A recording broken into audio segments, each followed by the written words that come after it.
उमरिया जिले के चंदिया और मानपुर वेयर हाउस स्थित कैंपों में लगभग 11,000 क्विंटल धान खराब पड़ी हुई है।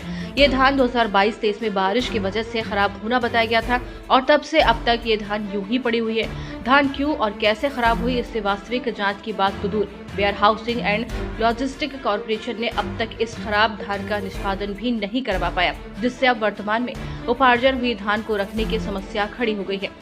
जांच तो धान खराब होने या देखरेख में लापरवाही की भी होनी चाहिए थी, लेकिन सरकार को हुई 2.5 करोड़ के नुकसान की किसी को भी फिक्र नहीं। तभी तो 3 साल से पड़ी धान को अब तक ठिकाने नहीं लगाया गया।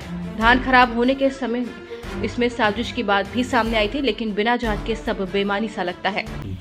क्या वजह थी और क्या कर रही है उसमें? क्या है, ये कच्चे कैप लगे थे उस समय और समय से टाइम से नहीं उठा हुआ, बारिश होने लगी थी उसी समय, इसके कारण ही खराब हुई है। कितना लगभग खराब हुआ है? लगभग 6,000 के समथिंग है।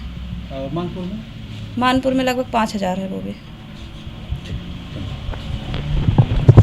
पुराना धान पड़ा हुआ है, उसका निष्पादन हो जाए पुराना खराब वाला, इसके बाद ही अपन उसमें रखा सकते हैं सर। कितने साल से पड़ी है?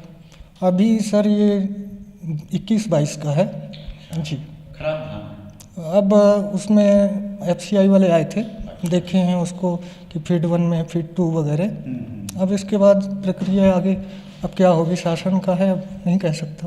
कितनी होगी? देखिए, नुकसान किसी का भी हो, किसान का हो, सरकार का हो, जनता का, नुकसान तो नुकसान ही होता है।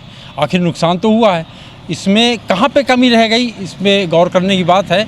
इसमें जहाँ पे रखा गया था धान, उनका रखरखाव व्यवस्था नहीं थी अच्छी, तो मेरे ख्याल से इनके ऊपर कार्रवाई की जाए, जांच होनी चाहिए, इसकी निष्पक्ष जांच होनी चाहिए, ताकि दोबारा ऐसी पुनरावृत्ति ना हो सके। अक्सर ऐसा देखा जाता है कि धान खराब होती है। अक्सर ये तो काफ़ी समय से चला आ रहा है कि स्टॉक करके रख लेते हैं, उसकी व्यवस्था नहीं होती और धान खराब हो जाती है, जिसका नुकसान शासन को झेलना पड़ता है।